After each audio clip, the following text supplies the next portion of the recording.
Hey folks, welcome back. For my final offering in 2025, I wanted to join in with some of the end of year reflections, a kind of expression of my practice through some of the decks that really stood out. So today's video is a little bit of a hybrid.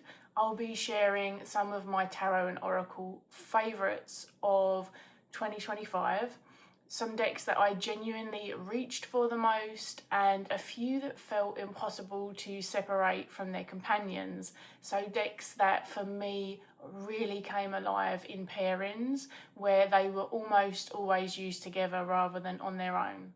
That's essentially it. This isn't a definitive best of list. It's definitely not exhaustive.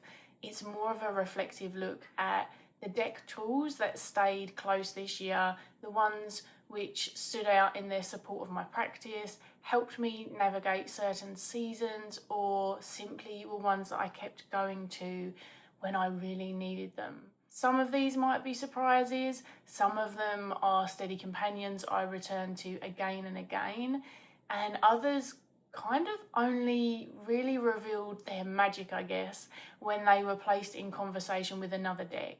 So a couple of spoilers here, but we're going to jump into the 9 sections in total with 3 categories, and I'll just share a little bit about how they showed up for me, the kind of work I did with them, what they seemed most attuned to, and why I love them. So let's dive right in and take a look at some of the key decks that shaped my 2025. I wanted to start with my 3 most used decks. Now, it's a bit cheeky, they do cross over with my 3 other standouts, which were also most used, but these were the 3, aside from those, the ones that I genuinely worked with, returned to, and integrated into my practice again and again, sometimes not always for the obvious reasons, but I wanted to talk about why they were so consistently used. First off, you can see we start with the Woodland Wardens Oracle, which this one is easily one of my most used decks this year, and I reached for it particularly as a visual and an intuitive anchor for my Animal Gnosis monthly offerings, which I offer over on Patreon. If you don't know, I do other animal workings in the rest of my practice, but that's kind of where the key content is. And this is also just a really solid, reliable reader in its own right. What makes this one so good for shared or collective practice is that the animal selection feels pretty broad and therefore a bit more versatile, a bit more inclusive. We've got animals crossing continents, ecosystems, and some mythic resonances as well, which is important because I'm holding space for a wider group. And so whilst in my personal practice, I'm often centering around the land and the creatures of my own region, working with a collective naturally asks me for something a bit more expansive, and this is where that deck meets that beautifully. As you can see, it's also just beautiful. It really fits my vibe aesthetically, energetically, intuitively. It holds a really nice layer of symbolism, but without being really overwhelming. I feel like it's a pretty accessible deck for newbies as well in regards to sort of animal work, the depth without the demanding sort of over analysis, and it feels like a deck that for the most part I would trust to meet people where they are. So that combination just made it a really constant companion throughout the year. I stopped playing with my cat to record this. She's been feeling very vocal and very playful recently, so hopefully we can get through this. This is the Wildwood Tarot, and it's another deck that saw quite a lot of use in 2025 for both myself and for clients. It was a deck that I came to when I was feeling pretty overwhelmed at times, overstimulated, or in need of like a really particular type of grounding energy. There's something about this deck that, I mean, kind of obviously I would imagine feels very deeply rooted in the land, in its landscape, in its cycles, and they feel familiar and very lived in. And then it carries those kind of pagan threads and moments of animism that really complement and see me in my practice. So there is again that familiarity, that bond. It feels pretty steady, trustworthy. It's now a very old friend, and when I come back to this one, it's like coming back to a path that I know really well. I like a really cozy old jumper, you know? And interestingly enough, this year, it was actually one of my most chosen client decks as well. I read tarot for others through my website, just in my private life, and also I offer a number of like discounted readings on Patreon through a tier. And throughout those, Wildwood seemed to be a really consistently chosen deck. People really gravitated towards it. I don't know whether that's because of how it looks and feels, or perhaps it's simply how I connect and read with it, and therefore people who have been working with me for some time, they know that, and thus they enjoy my readings with it. But it is one where it doesn't feel like anything's rushed. It doesn't feel like it's afraid to speak to the hard stuff, but it's not without compassion. And of course, when I say this, I acknowledge that's myself as a reader as well, but certainly this one with its keywords that it's got on there, with its visual expressions and its overall energy through the animistic lens. And that has felt just so damn valuable this year in particular. Perhaps a little more of a surprise, or one that people don't always see, although I have had it a long time. This is the Iris Oracle, and this became quite a deeply meaningful presence, but in a very specific and conscious way. And basically what I mean by that is that I actually chose to start a new personal practice in December, and it's a kind of diary meets journal that I'll be working with hopefully throughout the entirety of 2026. And the idea for this, as inspired by my lovely friend Lennox, is mainly working with one deck per month and using it for small daily pulls. And for me, I've chosen to do very kind of reflective evening pulls. That complements my practice the most. Occasionally I do step away from this deck and do like a larger spread, and that spans across several days, and I've like had a couple of breaks from this. But for the most part, it was my chosen companion for starting this period. And because of that, as you can imagine, it's received a lot of time, attention, and therefore sort of fostering that intimacy again. And really returning to it in this way has reminded me why it's a deck that I've always kept. It's long loved, it's wonderfully weird, and it's also incredibly gentle. There's something almost childlike about some of the comfort it offers, and it's really hard to explain because it's not in a simplistic way, it is not in a way that lacks knowledge, and the healing has like a really varied approach, but in a sense of being held, soothed, and just sort of that quiet understanding that at least we hope to get, maybe like a crossover with like inner child work. And I really love to get lost in the artwork. In particular, it's really expressive, and I find that it really just leads me to bring the stories to life in my mind. It's not one that feels like it demands much productivity or like really anything too quickly. It feels like a really soft invitation to reflect. And that's made it a really great companion for like slow devotional day-by-day practice. So it was a really good one to start December with, and the last of the 3 most used. From here, I want to move into some favourites that stood out for slightly different reasons. So this is decks that really came alive through pairings as opposed to solo use. and decks that almost felt inseparable in how I worked with them and how they supported each other in sometimes really surprising but just beautiful ways. First up, we have the Ceccoli Tarot and the Sacred Threads Oracle. These two came to me as gifts from my sweet friend Dawn, who created the Sacred Threads, and they arrived at a time when grief and loss were really weighing on me, which sadly was a continued theme throughout the year.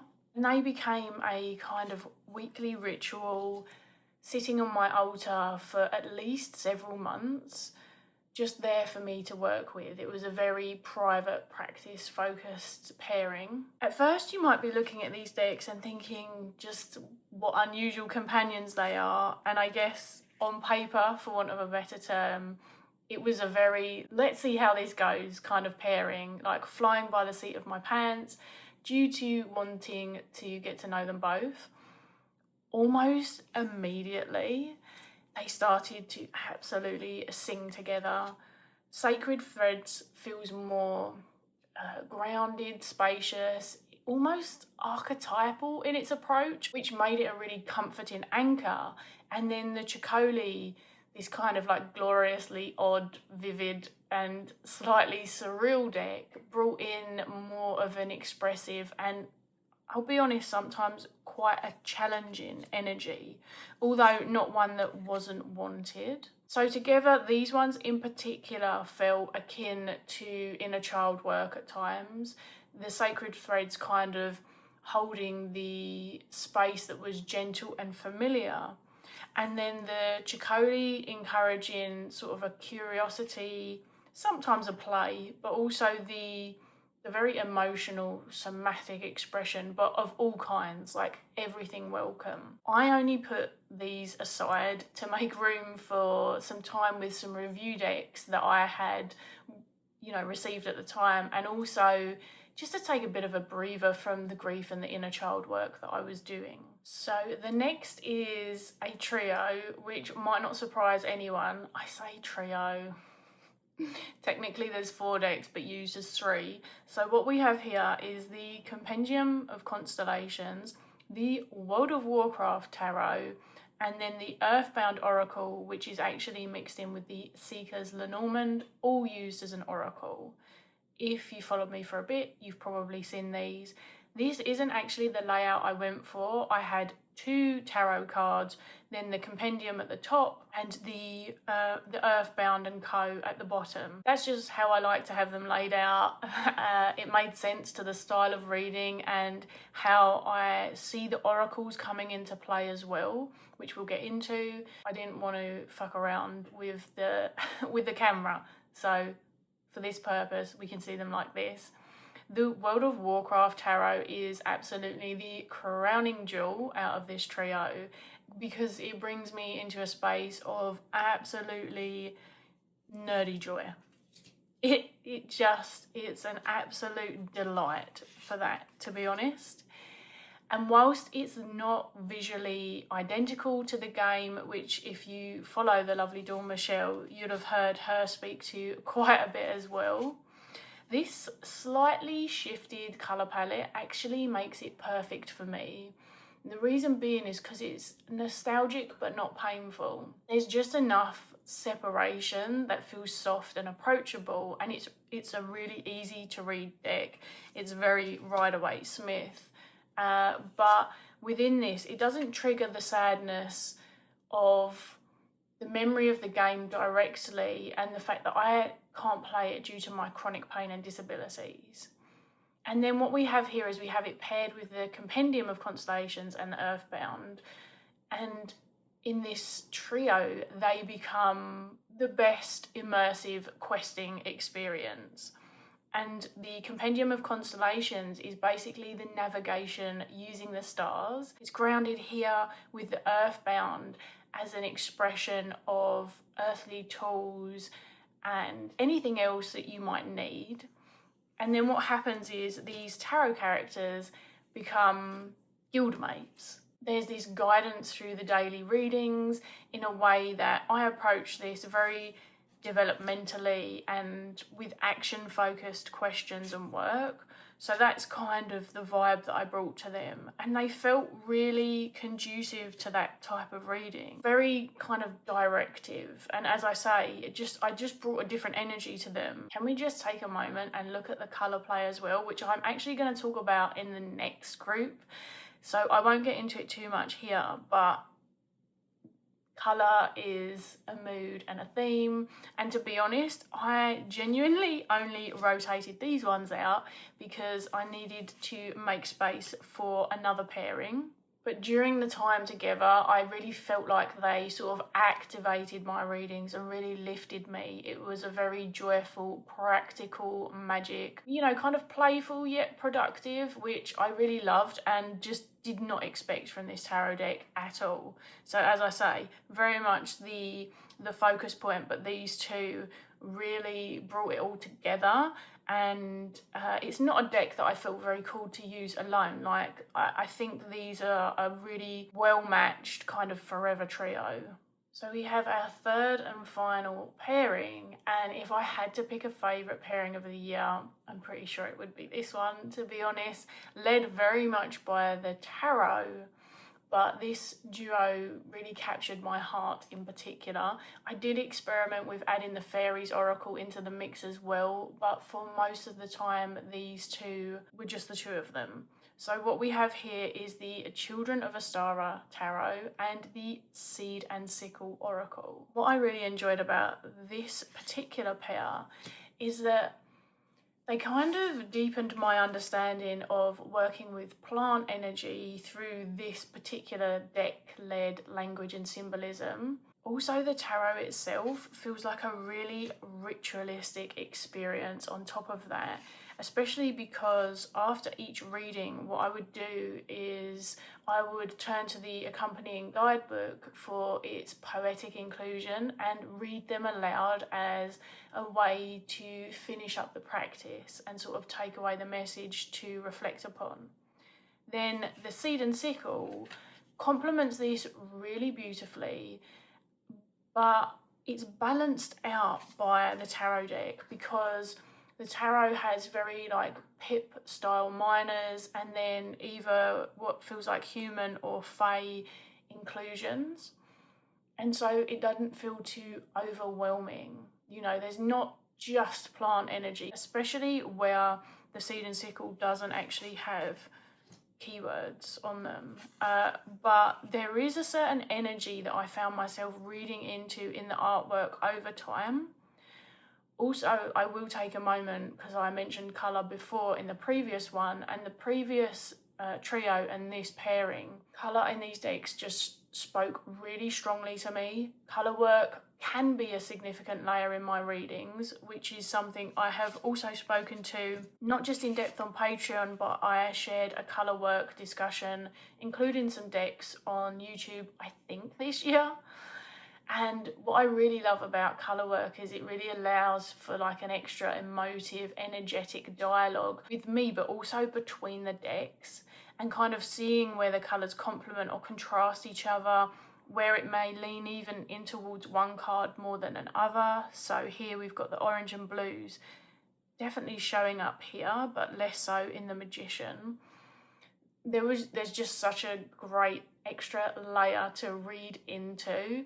And honestly, I think this was probably the most used pairing out of the three, and it was the hardest to step away from. I only rotated them out in the end because autumn kind of came in and I leaned towards decks that felt more, I guess, reflective of my surroundings, because I do have quite a seasonal practice and it does guide me into different decks, especially when the plant life around me predominantly is dying back as well, aside from obviously those glorious evergreens. I think as another standout, this one in particular really reminded me of reading as a ritualistic act as well, and why it can feel like that and why that's so powerful. It's really immersive and it's just so deeply connective as well, and it's one that I will wholeheartedly rush back into for spring and continue through summer with as well.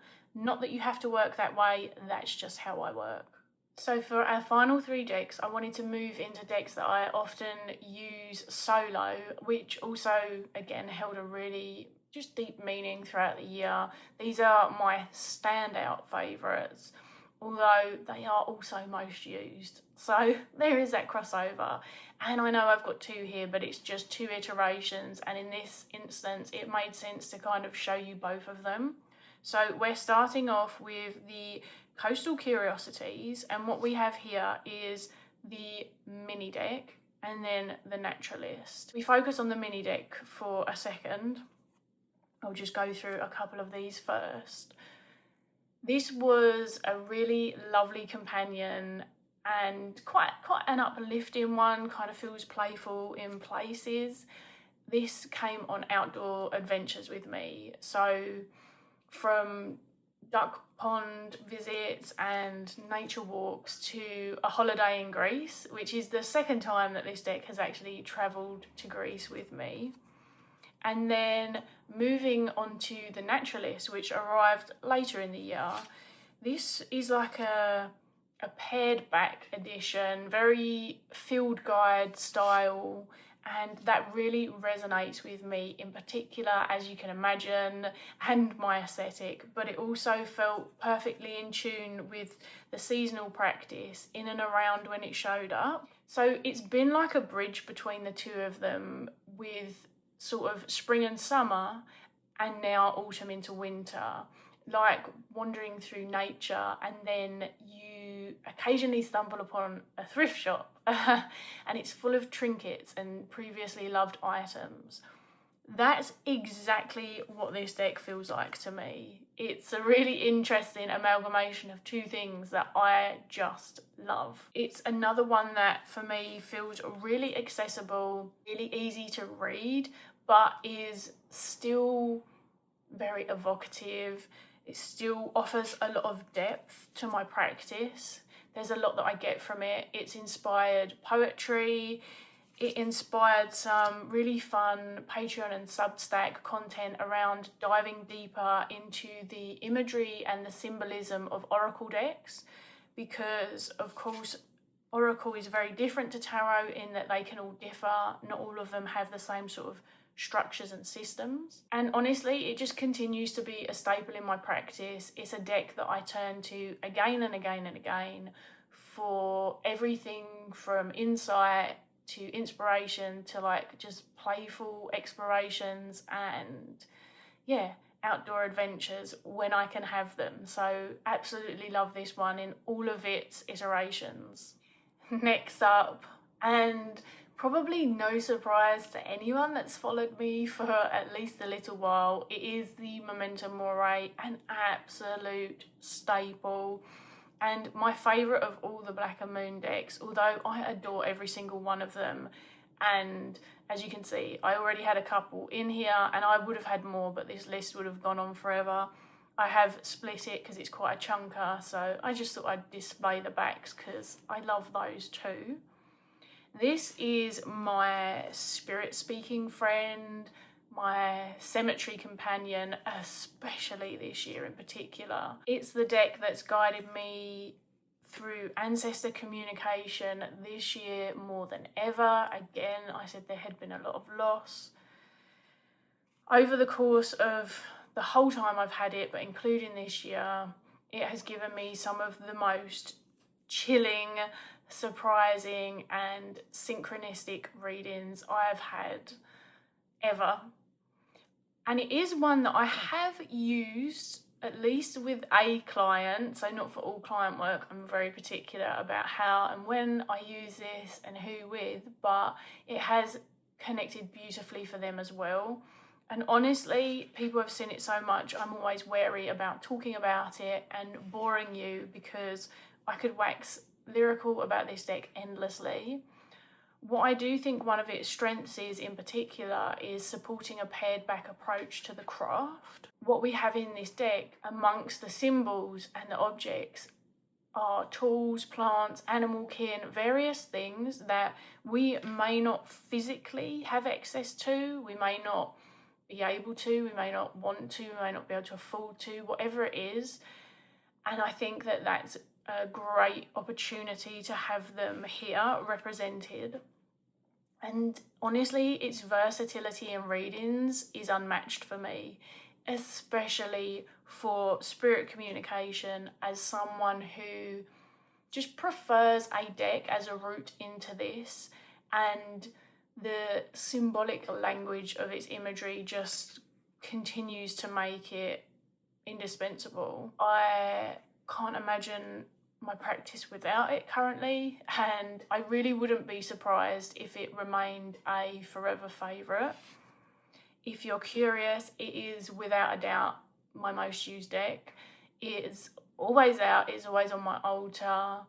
And for anyone new here, as I mentioned, spirit work, just to expand upon that, it touches all spirit from me. So this is everything from land to deity to familiar to ancestral.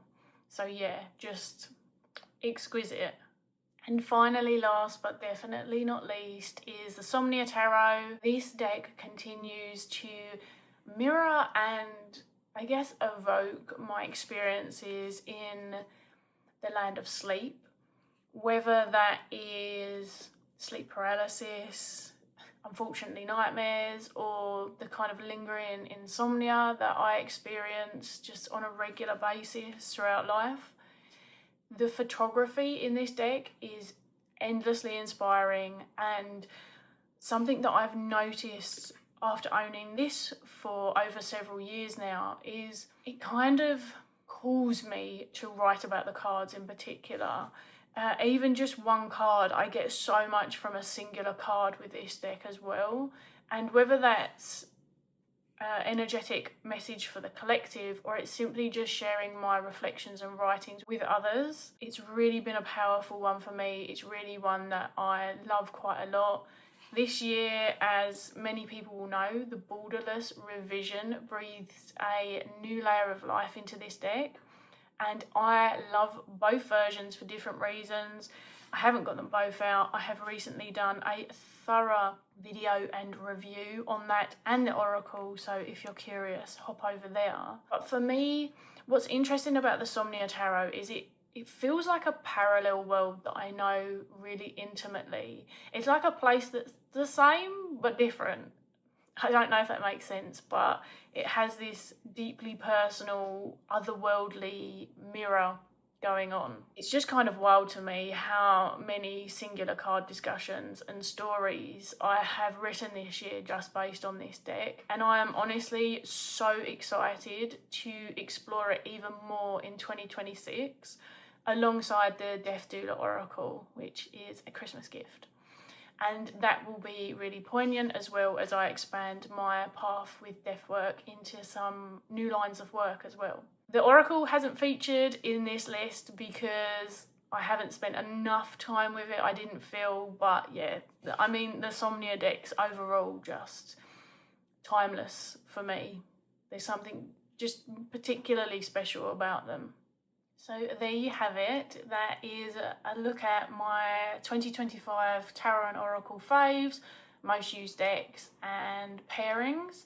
It's been fun to come back and to be able to share these decks and the way they've shown up in my practice with you. Some of them comforting, challenging, others kind of bringing a little magic and play into the everyday.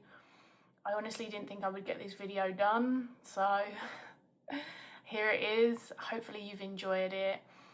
Here's to carrying any of the nourishing lessons, insights and connections that we've got from our practice into 2026, and of course discovering new ways to kind of develop, play, reflect and grow within our practice. If you've worked with any of these decks in particular, I'd love to hear, but also if you have any favourites of your own from the year that you want to share, do get involved in the comments. And until next time and the new year, which is bizarre, I am so grateful for your support. Thank you so much. And I am wishing you just the gentlest of transitions into 2026. Bye.